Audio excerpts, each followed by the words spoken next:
know what you have done? You've stolen a vaccine from somebody that needs it more than you. Meow! Huples cat. I'm a hospital administrator in Toronto, Canada, and I'm getting towards the end of my career and I'm going to flee into the rural environment and live off-grid, because I think that's what everybody should do, but not everybody can do that.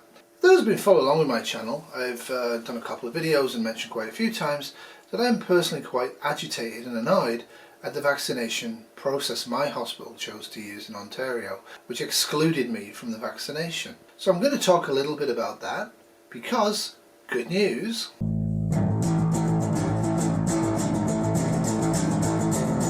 and it actually has implications for management and also employee strategies when you are hostile or being treated hostilely by your employer. First, just want to give you some news. They don't want us to double mask at work. They are still recommending surgical masks, despite the fact there's a lot of suggestion that high viral loads from the new strain, you need an N95. I've been wearing an N95 since February of last year. I recycle my N95s. I bake them at 170 Fahrenheit for an hour, and I'm now in fact in the process of making new straps, because the straps are actually the weak point of masks, which is why Ontario threw out the provincial stockpile, because the rubber bands are all frayed, instead of just giving them to us and letting us put new rubber bands in back in March, which they should have done. So what they're saying is people in the community don't have access to medical grade, and that's largely true. My neighbours I've been giving masks to, I gave the masks to them back in May when there was no masks available for love nor money, so my elderly neighbours in my neighbourhood could actually shop with more safety, which was nice of me to do, but also limited COVID in my locality, which is part of prepping. You don't necessarily want to just look after yourself and your family if by ignoring the wider community you actually put yourselves at bigger risk. So they've been buying them from grocery stores and Costco's and stuff, and I've been saying to them, these masks are not medical grade. I can get you medical grade. Do you want medical grade? Oh, it's okay, because people don't want to be a fuss, right? But I don't want to get infected from them. So I've actually been giving them masks again, because the quality of the medical grade masks that aren't medical grade you get from Costco and the grocery stores is pretty shoddy. Turns out a fair number of masks actually in hospitals in the States are also fakes, and that's really a serious cause of concern. One of the strengths of socialism is that when we buy products, our hospital is in community with many other hospitals and organisations as a central supplying process called Plexus, I believe, unless they've changed it. They change it every year to give themselves a raise. But our masks are actually tracked from manufacturing to purchase to source to use. So the chance of us getting fake masks is infinitesimally small compared to one large hospital in the States on the open market trying to order them via the internet. So I think that's one of the things people forget about. Socialism provides much stricter control of product safety, and at the end of the day governments need to make sure products that consumers are using are safe, and if you trust the government then you're a fool, but if you trust the manufacturers you're a bigger fool. And this is a key point. Double masking or single masking even, people touch the masks all the time. You see all the time. Do not touch the outside of any mask that you've been wearing in a public environment. Take it off and dispose of it or recycle it without touching the outside of the mask, because that's where all the virus is. That's one of the main reasons they don't want us double masking at work. What I would like us to be doing at work in February of 2021 is to be routinely wearing N95s. We did this in SARS in 2003. One of the things we've been doing for weeks now is we've been shuffling patients around the province. As one hospital gets overloaded with COVID in their ICUs, what we're doing is we're moving those patients to other hospitals that have got ICU capacity.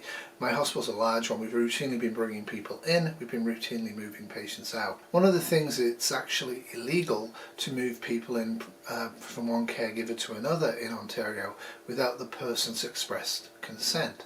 Now obviously we're a major teaching hospital, so obviously people are greedy, selfish and smart to some degree and refuse to be moved out of my hospital into a peripheral hospital because they perceive that they'll get better care and better chance of survival in my hospital. That's arguable. What we're doing with that is we're actually now just forcibly transferring them. We're giving them a letter, we're going to chat with them for a day or two, and then they get to be moved. They don't have the right to actually sit in that bed week after week, not paying for it, and remember, in Ontario directly, and block access, block life-saving care for other people due to their dislike of having to travel to visit or etc, etc. So I said I'm a manager, and one of the things, we only work nights and weekends in my particular group. We're actually the only manager for the entire campus. For 64% of the time the hospital's open. And back in December they sent out a call to managers asking for priority lists for vaccination. I'm a manager, I get that list, but I don't actually have any direct staff underneath me. So the manager who's responsible for that was told by me, as was his boss, make sure we do not get overlooked here. That was back in December. Of course we were overlooked. I don't have exact proof of this, but there were 4 triage categories and we were placed in category 4, which is the lowest, despite really needing to be higher. And that prevented us being vaccinated at the time in December and early January. Even worse, when they looked at it, they put us into category 3, which is essential for the organisation, which we are, but has very limited risk of exposure, which is definitely not true. So that went on and on and on. So as category 3 I was given vaccination, and national vaccines ran out in Canada due to lack of thought processes and planning, because they knew it was going to happen. They ignored it till the day before. So the day before my vaccination, which I took as fast as I could, it was cancelled, as was one of the other 2 full-timers in my group. I was very unhappy about that, and I came up with some mitigation strategies that I personally could do to prevent myself catching COVID by doing tier 1 activities, high risk activities in my job, which I do. And I've been doing for over a year, but there was no vaccine, so somebody has to do my job, so I did it. So that led me to be dragged into HR to be accused of refusing to work 7 times. I've worked there since 1989. Anyway, I was very unhappy and I was not compliant with the disciplinary action, and I continued to send emails and formalised letters proving and showing that under my hospital's categorisation we are tier 1.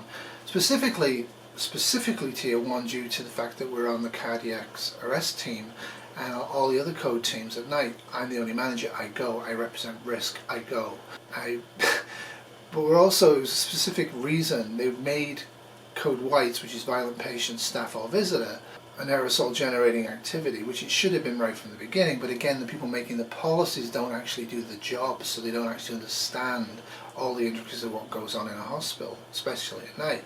So security are included in that group because security and myself are the only people that go to those events at night.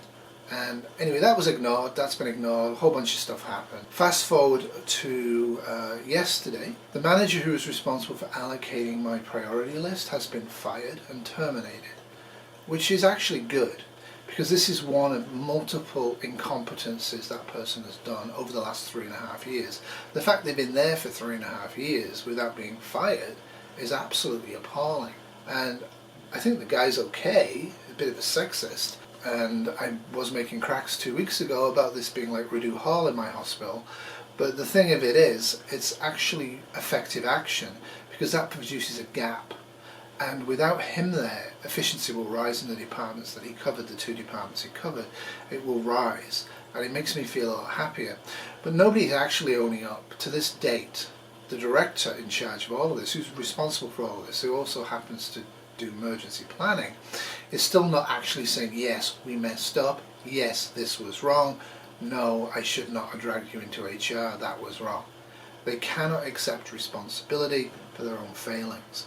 And that's really sad, because anybody who knows anything about leadership knows that leaders have to make mistakes, but they have to live with them and own them. It doesn't make me respect his position anymore by his inaction and his inability to say sorry, or I screwed up, or that person screwed up and I've now dealt with it. It's really fascinating. So one of the things I recommend you do as an employee who's having issues like this with your manager is keep it civil, keep it polite, don't devolve into anything, don't respond to bait, keep it straight, never agree with them at all that you're refusing work or etc. But keep the pressure on in a reasonable way. Don't send 6 emails a day, but send 1 a week or 1 every 2 weeks, reiterating your point, showing, like I did, the category for tier 1, illustrating where we are, fitting in category 1, completely fit into category 1, it's not like vaguely, we are category 1, we are on the code white team, it says in security. Proving that point, don't be asking to punish the people responsible for the screw up, because they won't be punished, though in this case somebody had to take the fall. and keep the point going. If you have a relationship with a senior manager, don't bypass the chain of command, however tempting that might be. But if they specifically ask you, as my CEO of the hospital did, "Hey John, how are you doing?" in an email, I told him. I said, "I'm not doing very well at all. I'm having conflict with both of my line managers right now, and I've just recently been in HR to be disciplined for refusal to work, which I find absolutely disgusting." Now, of course, he did not respond to that in any way, and I didn't expect him to, though part of me hoped he would a bit. But I think it's kind of interesting that 8 days later, the manager responsible for the screw-up is fired. But again, decent leadership is transparent. You're not transparent during the data gathering and the thinking process. You shouldn't, right? You shouldn't just be talking to me about this. He needs to go, whoa, find out what's going on from my director, from the manager responsible, and from knowing others who can give independent thought on it, and then make a decision. But once you made a decision and once you made an action, be honest about it. Say he's been terminated due to ongoing failures to provide adequate managerial supervision and direction to the department. That's why the guy was fired. But they never say that, right? It's just like, oh, he's now effectively immediately gone, right? So yeah, so Kitty got a second dose of Pfizer on day 42 yesterday, and her parents got it last weekend. They live in assisted living, and her sister got her first dose yesterday. So I'm actually going to get my first dose on the 23rd, provided we don't run out. So until we actually get the doses into my arm, I'm not assuming I'm going to get vaccinated. And one of the things people are worried about vaccination is, well, you still have to wear a mask, you still have to do social distancing. Well, you do, because we don't know how effective the vaccine is. We suspect it's about 85 to 95% effective, in which case once a significant number of people have been vaccinated, there won't be virus circulating to catch because we've achieved herd immunity by vaccination. So initially, I still will be taking strong precautions. But after I've had my second dose and 2 to 3 weeks have gone by, I will still take strong precautions, but my bubble's going to expand. I will be able to see Kitty's parents. All of us have been vaccinated. I'll be able to go to the Shire because pretty much everybody's been vaccinated apart from one person, and they can stay out of the way. So that's maybe the end of my vaccine saga. I did say to them that I hope in the next pandemic that my role is not overlooked again, and that if it is overlooked, they need to deal with this, that putting vaccination in the hands of HR was a mistake. I understand why they thought it was a good idea. HR deals with people, but you need a clinician, specifically a nurse or a manager or a doctor, who actually understands organisational processes at night. In fact, it would have been very smart of them to put one of the 6 of us that do my job onto the planning committee for all of this stuff, but they don't. They like to keep it at director level. They like to keep the power like this.